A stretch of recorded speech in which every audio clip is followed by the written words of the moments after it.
یاد رکھیے کہ 4 نمازیں پڑھنے والا بھی بے نمازی ہے. نمازی تو وہ ہے جو 5 پڑھے، ہمیشہ پڑھے، محافظت کرے، اس کی فرائض واجبات سنن مستحبات کا لحاظ رکھتے ہوئے پڑھے، قائم کرے نماز. تو جس نے نماز کی محافظت نہ کی اس کے لیے نہ نور ہے نہ نجات ہے. اور بروز قیامت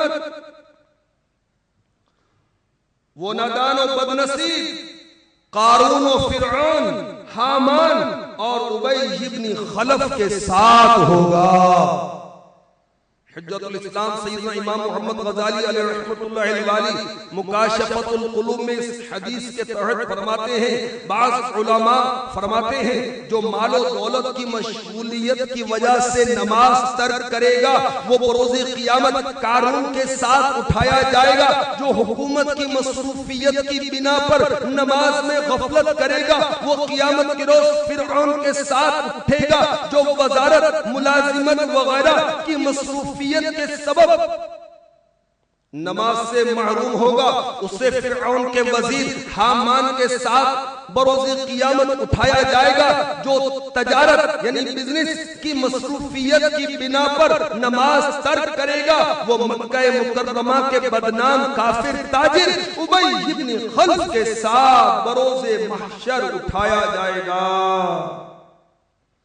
عیب کھولنا میرے محشر میں یا اللہ جل جلالہ کا، عیب کھولنا میرے محشر میں.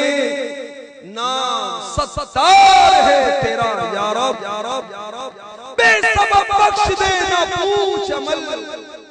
نام غفار ہے تیرا یا رب، لاج رکھ لے گناہگاروں کی، لاج رکھ لے گناہگاروں کی، لاج رکھ لے گناہگاروں کی. نام رحمان ہے تیرا یا رب جل جلالہ. میٹھے میٹھے اسلامی بھائیوں، قرۃ العیون میں نقل کردہ ایک حدیث پاک میں یہ مضمون بھی ہے. امت مصطفیٰ صلی اللہ تعالی علیہ وآلہ وسلم کے 10 افراد ایسے ہیں جن پر اللہ تبارک و تعالی بروز قیامت غضبناک ہوگا. ان کے چہرے بغیر گوشت کے ہڈیوں کا خول ہوں گے. انہیں جہنم کی جانب لے جانے کا حکم صادر فرمایا جائے گا. وہ 10 بد نصیب افراد کون ہیں؟ سنیے اور استغفار کیجئے. بوڑھا زانی، گمراہ پیشوا، شرابی، ماں باپ کا نافرمان، چغل خور، جھوٹی گواہی دینے والا، زکات نہ دینے والا، سود خور، ظالم اور بے نمازی. مگر بے نمازی کے لیے دگنا عذاب ہوگا. بے نمازی بروز قیامت اس حال میں اٹھے گا کہ اس کے دونوں ہاتھ اس کی گردن میں بندھے ہوں گے، فرشتے اس کی پٹائی کر رہے ہوں گے. جنت کہے گی اے بے نمازی نہ تو مجھ سے ہے نہ میں تجھ سے. جہنم کہے گا اے بے نمازی میں تجھ سے ہوں تو مجھ سے. قسم ہے اللہ عز و جل کی یقیناً میں تجھے شدید ترین عذاب دوں گا. اس وقت بے نمازی کے لیے دوزخ کا دروازہ کھل جائے گا اور بے نمازی تیز رفتار تیر کی طرح اس دروازے میں داخل ہوگا. بے نمازی کے سر پر ہتھوڑے مارے جائیں گے. جہنم کے اس طبقے میں ہوگا جس میں فرعون، حامان اور قارون ہوں گے. الامان والحفیظ، الامان والحفیظ، الامان والحفیظ. گر تو ناراض ہوا میری ہلاکت ہوگی. ہائے میں نارے جہنم میں چلوں گا. اب کر اور صدا کے راضی ہوگا. اب کر اور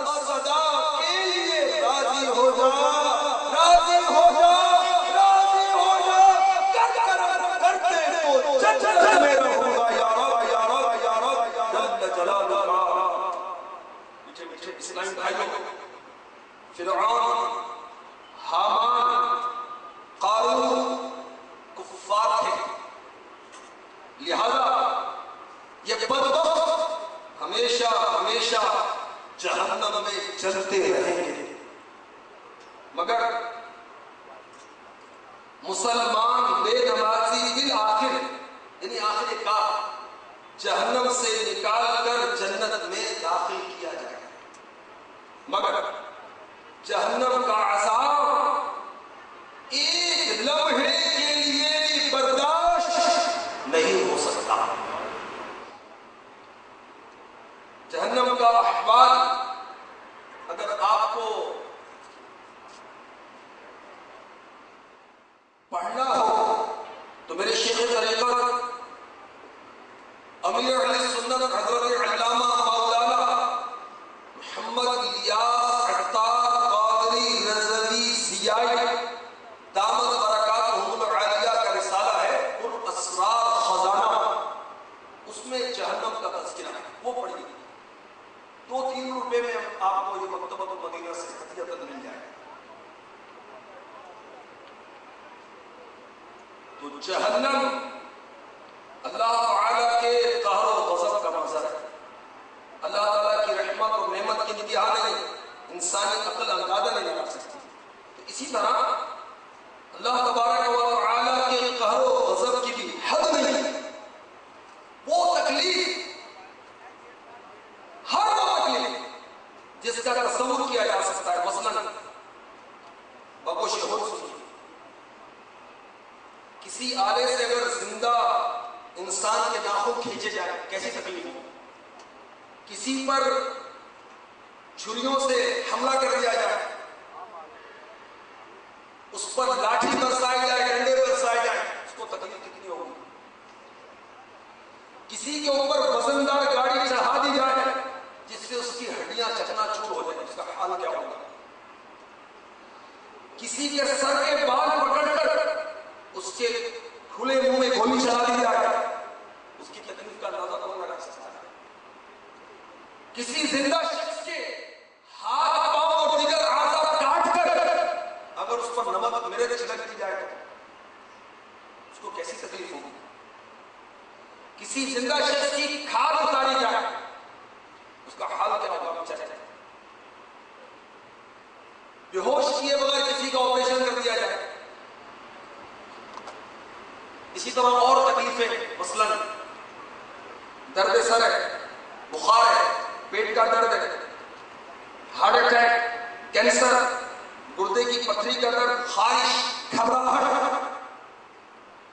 یہ امراض، یہ تکلیفیں، یہ مسائل و آلام، دنیا میں جتنی کی تکلیفیں مصیبتیں ہو سکتی ہیں جن کا تصور ممکن ہے، یاد رکھیے جہنم کی تکلیفوں کا نہایت ہی معمولی حصہ ہے، یہ جہنم کے عذاب کے مقابلے میں کچھ بھی نہیں۔ الغرض دنیا کی ساری بیماریاں، ساری مصیبتیں کسی ایک شخص میں جمع ہو جائیں پھر بھی جہنم کے سب سے ہلکے عذاب کے برابر بھی نہیں ہو سکتی۔ جہنم کا سب سے ہلکا عذاب پتہ کیا ہوگا؟ اللہ تعالیٰ ہم سب کو محفوظ فرمائے۔ اللہ